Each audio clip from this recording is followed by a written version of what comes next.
Kasih Bapa, kami ucap syukur buat malam hari ini Tuhan. Anugerah Tuhan atas hidup kami. Biarlah kasih Tuhan berlimpah atas setiap kami, dan biarlah Tuhan Engkau membukakan pikiran kami untuk kami boleh mengerti kebenaran firman Tuhan, dan hidup kami boleh terus mengarah kepada firman-Mu Bapa. Urapi hamba-Mu yang tidak ada apa-apanya, urapi setiap kami dalam nama Yesus kami berucap syukur. Haleluya. Amin, amin, amin. Iya, shalom Bapak Ibu. Kita berjumpa kembali hari ini di Mezbah Doa. Semua karena anugerah Tuhan. Dan baik, kita akan sama-sama ya belajar firman Tuhan. Malam ini biarlah hidup kita semakin hari semakin dekat dengan Tuhan, dan kita semakin mengerti akan kebenaran dan juga kehendak Tuhan. Hidup kita diubahkan dan kita semakin menyenangkan hati Tuhan. Saya akan bacakan kesaksian yang sudah masuk terlebih dahulu dan kita akan melanjutkan pembacaan firman Tuhan. Shalom Ibu Debbie ya. Saya mau bersaksi ya, nama saya Ibu Atik dari Palu. Saya jemaat Mezbah Doa Ibu sejak tahun 2021 setelah gempa di Palu. Puji Tuhan, Ibu Atik dari Palu ya, sudah menjadi jemaat Mezbah Doa sejak tahun 2021. Sebagian besar khotbah Ibu sudah saya dengar ya, dan dari situlah saya mengalami banyak perubahan hidup yang luar biasa. Saya yang tadinya suka marah ya, banyak kepahitan, baper dan lain sebagainya, sekarang saya sudah diubahkan Tuhan. Puji Tuhan ya. Jadi sekarang gak marah, gak kepahitan, gak baper ya. Susah ya kalau hidup tuh baper, bawa perasaan, apa-apa tersinggung, apa-apa marah. Puji Tuhan, sejak mendengarkan khotbah-khotbah Ibu, saya diubahkan oleh Tuhan. Ya, dulu saya ikut Mezbah Doa sendiri di kamar saya. Puji Tuhan, sekarang suami saya sudah mau ikut ya. Saya ajak ikut Mezbah Doa kalau malam, walaupun kadang saya ada absen karena ada pelayanan. Tapi Mezbah Doa ya yang sudah lewat saya ulang kembali. Pokoknya tidak terlewatkan, walaupun jamnya tidak ya live stream. Puji Tuhan Ibu ya, saya mengucap syukur atas kebaikan Tuhan. Ya, pada bulan November tahun lalu suami saya dioperasi ya karena sakit di bagian kaki, dan sampai sekarang belum sembuh total.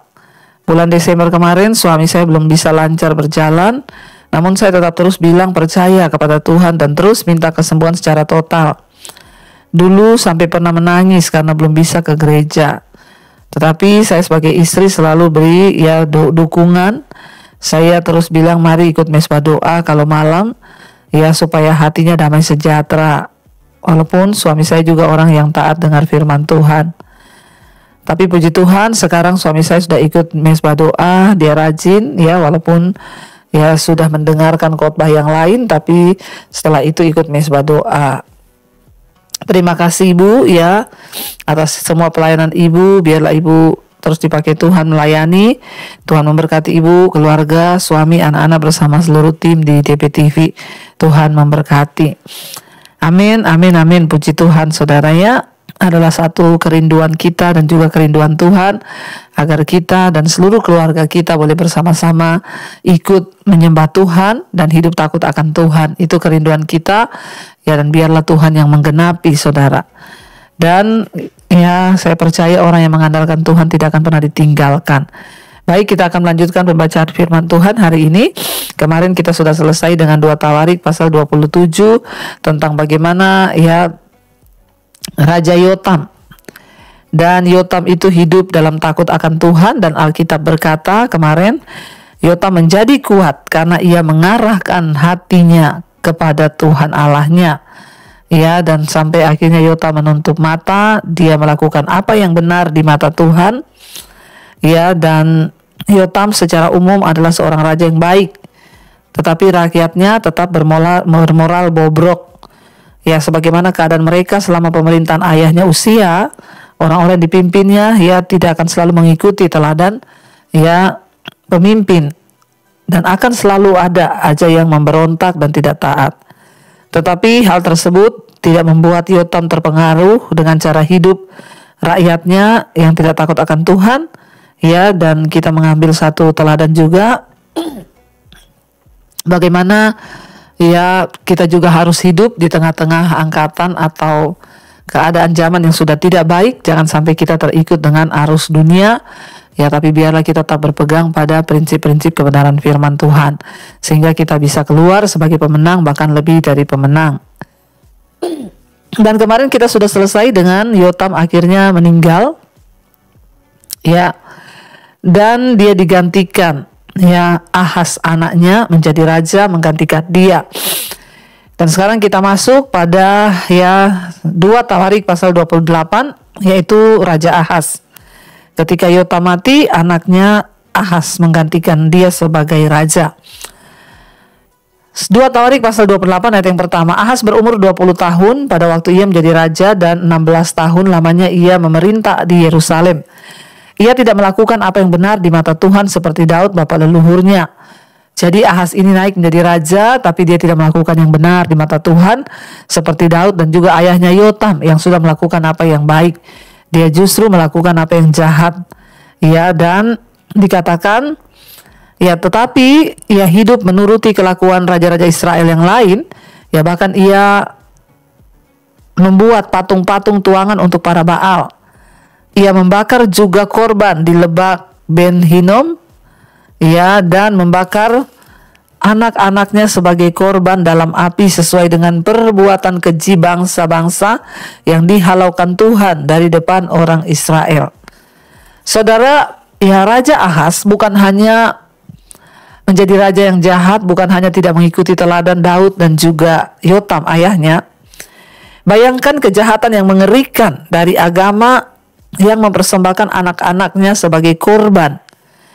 Ya, itulah yang saya sampaikan, saudara. Ya, kenapa sampai mereka itu masuk ke dalam ajaran atau sekte yang menyesatkan? Ingat, ya, tidak ada manusia bisa selamat tanpa darah penghapus dosa. Pada zaman perjanjian lama, semua orang yang berdosa harus datang mempersembahkan darah lembu, kambing, domba untuk menghapus dosa. Makanya kalau ada sekte atau ajaran lain, ya, kayak sekarang Kristen progresif yang berkata tanpa Yesus kita bisa selamat asal kita ini hidup baik. Perbuatan baik manusia seperti kain kotor, ya, tidak dapat menyelamatkan manusia.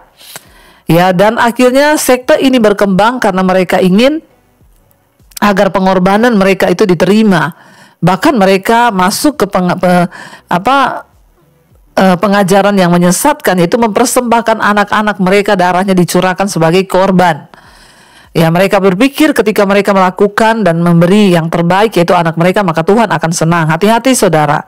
Sekte-sekte di akhir zaman berkembang dengan luar biasa, dapat menyesatkan. Itu yang terjadi di zaman pemerintahan Raja Ahaz. Ya, Raja Ahaz bukannya membawa bangsa itu takut Tuhan, malah dia membangun tugu-tugu berhala, bahkan dia ikut di dalam membakar juga korban anaknya. Ya, kepada dewa-dewa Baal dipersembahkan anak-anaknya. Dan ini adalah satu kepercayaan yang sangat mengerikan, ya, bahwa mereka melakukan hal itu dan Allah mengizinkan bangsa itu untuk ditaklukkan sebagai tanggapan terhadap praktik jahat Ahaz. Bahkan sekarang pun praktik itu belum berkurang, mengorbankan anak-anak demi para Allah yang kejam, yaitu berupa kesenangan, ya, bahkan juga ekonomi dan perubahan yang terus berlangsung dalam berbagai fasilitas hari-hari ini, saudara. Ya, dan itu, ya, sangat mengagetkan, ya, kalau kita melihat bagaimana bisa ada kepercayaan yang seperti itu. Kita justru harus hari-hari ini membawa anak-anak kita kepada Kristus. Terlebih kita harus membawa mereka, ya, untuk mengenal Tuhan. Ya, bukannya mereka dikorbankan sebagai korban dibakar. Ayat 4, ia mempersembahkan dan membakar korban di bukit-bukit pengorbanan, di atas tempat-tempat yang tinggi dan di atas tempat-tempat yang, ya, di atas tempat-tempat yang tinggi, di bawah setiap pohon yang rimbun. Sebab itu Tuhan Allahnya menyerahkannya ke dalam tangan raja, ya, ke dalam tangan raja orang Aram. Sebab itu, dan ya, Tuhan menyerahkan dia ke dalam tangan raja orang Aram. Mereka mengalahkan dia dan menawan banyak orang daripadanya yang diangkut ke Damsyik. Karena dia ini menyakiti hati Tuhan, melakukan, ya, penyembahan berhala yang begitu luar biasa, Tuhan menyerahkan, ya, Ahaz dan juga bangsanya ke dalam tangan raja, ya, Damsyik, dan mereka itu dibawa Raja Aram, ya, ditawan. Orang-orangnya ditawan dan dibawa ke Damsyik. Kemudian ia diserahkan pula ke dalam tangan Raja Israel dan mengalami kekalahan yang besar. Sebab dalam sehari Pekah bin Remalia menewaskan di Yehuda 120.000 orang. Semuanya orang-orang yang tangkas. Oleh karena mereka telah meninggalkan Tuhan Allah nenek moyang, ya mereka dan Sikri pahlawan dari Efraim membunuh Manasye, anak raja Asrikam, kepala istana, dan Elkana orang kedua di bawah raja. Orang Israel menawan dari saudara-saudaranya 200.000 orang, yakni perempuan-perempuan serta anak-anak lelaki dan anak-anak perempuan. Mereka merampas juga banyak harta milik daripada orang-orang itu dan membawa rampasan itu ke Samaria. Jadi bahkan Israel menyerang Yehuda dan terjadi kekalahan yang besar. Ya, ingat Israel sudah terbagi menjadi 2 kerajaan pada zaman itu. Mereka saling serang dan saling bunuh. Dan dikatakan di sana ayat 9, tetapi di sana ada seorang nabi Tuhan yang bernama Oded. Ia pergi menemui tentara yang pulang ke Samaria dan berkata kepada mereka, lihatlah, karena kehangatan murkanya kepada Yehuda, Tuhan Allah nenek moyangmu menyerahkan mereka ke dalam tanganmu, dan kamu telah mengadakan pembunuhan di antara mereka dengan kegeraman sampai ke langit. Ya, dan sekarang kamu bermaksud menaklukkan orang Yehuda dan Yerusalem menjadi hambamu laki-laki dan perempuan. Tidak adakah kepada kamu sendiri kesalahan yang besar terhadap Tuhan Allahmu?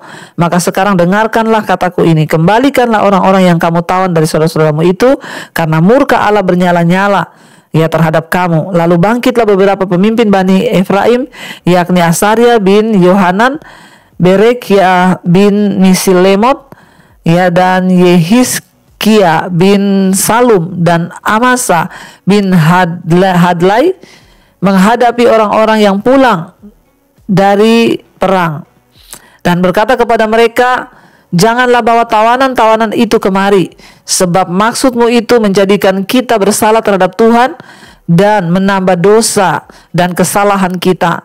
Sudah cukup, ya, sudah cukup besar kesalahan kita, dan murka yang menyala-nyala telah menimpa Israel. Saudara, ya, jadi seorang nabi berkata kepada Israel, ya, engkau sekarang sudah puas bisa menaklukkan Yehuda, engkau bisa membunuh mereka, ya, bahkan engkau bisa mengalahkan mereka. Tetapi ingat, ya, mereka itu saudara-saudaramu. Balikan semua tawanan-tawanan itu, kembalikan agar mereka jangan kau tawan, sebab jika engkau menawan mereka, maka murka Tuhan akan menyala-nyala terhadapmu. Ya, dan Tuhan pasti akan membalasnya. Lalu mereka takut dan mereka mengembalikan saudara semua tawanan mereka itu kepada Yehuda kembali lagi, saudara. Ya, lalu orang-orang yang bersenjata itu meninggalkan tawanan dan barang-barang rampasannya di muka para pemimpin dan seluruh jemaah. Dan orang-orang yang ditunjuk untuk disebut namanya bangkit lalu menjemput para tawanan itu. Semua orang yang telanjang mereka berikan pakaian dari rampasan itu. Orang-orang itu diberi pakaian, kasut, makanan dan minuman. Mereka diurapi dengan minyak, dan semua yang terlalu payah untuk berjalan diangkut dengan keledai dan dibawa ke Yeriko, kota pohon korma dekat saudara-saudara mereka. Sesudah itu orang Israel itu pulang ke Samaria. Ayat 16, pada waktu itu Raja Ahaz menyuruh utusan kepada Raja negeri Asyur untuk memohon bantuan, karena orang Edom telah datang pula dan mengalahkan Yehuda serta mengangkut tawanan-tawanan.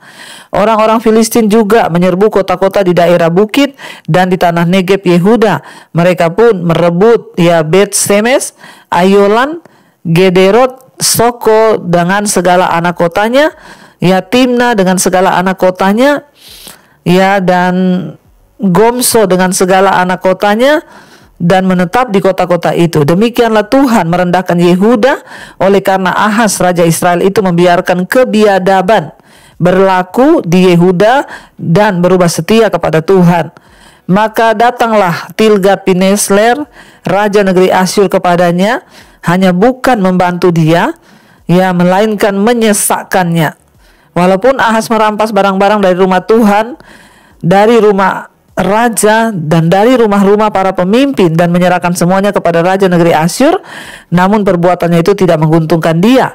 Dalam keadaan terdesak itu Raja Ahaz ini malah semakin berubah setia terhadap Tuhan. Ketika dia tertekan, dia menjerit, ya, kepada Raja Asyur. Dia tidak datang kepada Tuhan dan bertobat. Saudara, Ketika hidup kita ini terlalu banyak masalah, jangan semakin jauh dari Tuhan. Jangan semakin mencari pertolongan kepada orang lain dan mengandalkan manusia. Raja Ahaz mencari pertolongan kepada Raja Asyur. Dia semakin jatuh, semakin tertekan. Dia mencari pertolongan kepada Asyur dengan berbagai cara, bahkan berbendaharaan di rumah Tuhan, emas perak diserahkan kepada Asyur demi mendapatkan perlindungan. Tapi apa yang terjadi? Raja Asyur semakin menekan dia, bukan memberi dia kelegaan. Ya, dan ayat 23, ia mempersembahkan korban kepada para allah orang Damsyik yang telah mengalahkan dia. Pikirnya yang membantu raja-raja orang Aram adalah para allah mereka. Kepada mereka lah aku akan mempersembahkan korban supaya mereka membantu aku juga. Tetapi allah-allah itulah yang menjadi sebab keruntuhan bagi dia dan bersama-sama dengan dia bagi seluruh Israel. Ahaz mengumpulkan berkakas-berkakas rumah Allah dan menghancurkannya. Ia menutup pintu rumah Tuhan lalu membuat mesbah-mesbah bagi dirinya di segenap penjuru Yerusalem. Di tiap-tiap kota di Yehuda ia membuat bukit-bukit pengorbanan dan membakar korban bagi Allah lain. Dengan demikian ia menyakiti hati Tuhan Allah nenek moyangnya. Selebihnya dari riwayat dan seluruh tingkah langkahnya dari awal sampai akhir, sesungguhnya semuanya itu tertulis dalam kitab raja-raja Yehuda dan Israel. Kemudian Ahaz mendapat perhentian bersama-sama dengan nenek moyangnya dan dikuburkan di dalam kota di Yerusalem, tetapi ia tidak dibawa ke pekuburan raja-raja Israel. Maka Hizkia anaknya menjadi raja menggantikan dia. Saudara, kita lihat di sini pada akhirnya Ahaz membawa bangsa itu pada sebuah kehancuran karena dia tidak ingin bertobat dan dia tidak datang kepada Tuhan. Dia justru semakin menyembah dewa-dewa Baal. Kehancuran demi kehancuran terjadi. Saya mau bilang saudara, kalau hidup kita hari ini terlalu banyak masalah, datang kepada Tuhan.